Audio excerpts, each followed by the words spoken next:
Comment semer ses œillets de mignardise lorsqu'on a récolté ses propres graines?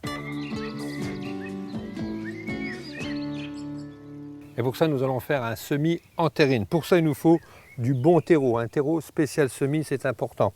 Un terreau qui sent bon et qui est moelleux. J'ai utilisé une terrine percée. Donc on va mettre du terreau jusqu'en haut. Alors le terreau a quand même de l'importance. N'utilisez pas un terreau horticole qui serait trop riche, par exemple. Si vous avez un terreau spécial semis et bouture, c'est l'idéal. Sinon, il faut rallonger un petit peu, c'est-à-dire qu'on rajoute un peu de sable ou de vermiculite, de façon à ce que votre terreau soit appauvri et surtout bien filtré. Trop riche, on risquerait de brûler les racines. Alors, une fois qu'on a bien étalé notre terreau, vous tassez un peu avec le bout des doigts, on en rajoute un petit peu au-dessus. Une fois qu'on a étalé notre terreau, on le tasse très légèrement avec une petite planchette comme ça. Maintenant, nous allons évoquer un peu ces graines, des graines que j'ai récupérées l'année dernière. Je les ai mises dans une enveloppe en mettant le nom, la date de la récolte et la couleur des graines, la couleur de l'œillet mignardise, bien entendu.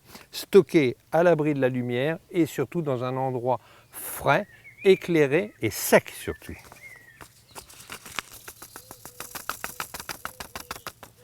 Alors on constate que les graines sont noires. Je vais en mettre quelques-unes dans ma main. Voilà les graines. Et nous allons faire un semis en ligne. On aurait pu faire un semis à la volée. Alors le semis en ligne, c'est simple. On utilise un petit tuteur. Là, il s'agit d'un tuteur en bambou. On trace sur la terrine des traits. On pourrait même, dans la même terrine, semer plusieurs espèces, plusieurs variétés de plantes, à condition qu'ils demandent à peu près les mêmes conditions. Et on sème très clair ces graines d'œillet mignardise en ligne.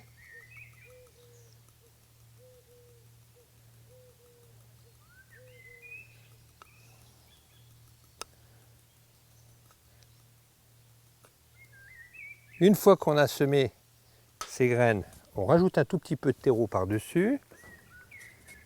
On aurait pu le tamiser, mais bon, ce qu'il faut, c'est de ne pas en mettre plus d'un demi-centimètre d'épaisseur.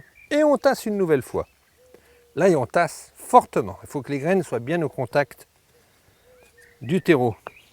On en a terminé avec la terrine. On va l'arroser copieusement avec une pomme douce.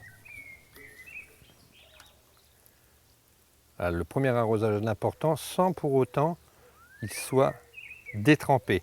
Là, il n'y a pas trop de soucis puisque c'est une terrine qui est percée. On est assuré que l'eau va pouvoir s'écouler.